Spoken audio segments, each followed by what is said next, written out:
5 సంవత్సరాలు సర్పంచ్ స్థానం చేసినాక గ్రామ పంచాయతీ నుంచి వెళ్ళి బిల్లు తీసుకొచ్చినాం, పెట్టిన తర్వాత బిల్లు రాలేదు, ఇది రాలేదు, ఎట్లా అప్పులు అయినాయి, ఎట్లా చేద్దామని ఆలోచన చేస్తే వద్దు ఆలోచనలు 18 లక్షలు బయట తీసుకొచ్చి పెట్టినాం.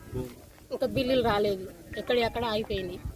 ఆగిపోతే నువ్వెందుకు తీసుకొచ్చి పెట్టినావు, ఇట్లా రంజి ఎందుకు పెట్టుకుంటున్నావు, రంజి పెట్టుకుంటే ఇవాళ రేపు రోజులు మంచిగా లేవు, దినం మంచిగా లేదు, మమ్మల్ని ఏ ఆగం చేస్తాను అనుకుంటున్నావు. పిల్లలు చిన్నోళ్ళు, వాళ్ళకి ఏం తెలియదు, నాకేం తెలియదు, నువ్వు మంచిగా ఉంటేనే మేము మంచిగా ఉంటాము అని మేము మాట్లాడినాం. భూమి 20 గుంటల భూమి అమ్ముకున్నాం అప్పులు చేయబట్టి.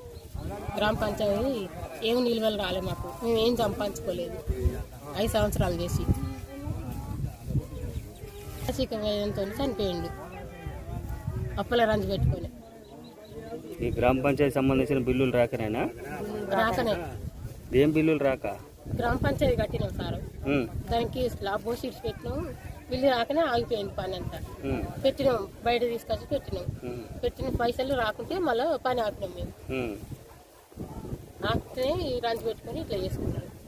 ఇన్ని పనులకి ఇట్లా చేస్తున్నాయి, ఏ పైసలు రాకపోయా, అవి వరకు 20 గుంటల భూమి అమ్ముకుంటుంది, మళ్ళీ ఇప్పుడు ఏమమ్మాలి, ఎట్లా చేయాలి అని ఆలోచించుకొని ఊరు వరకు ఇట్లా చేసుకున్నాం.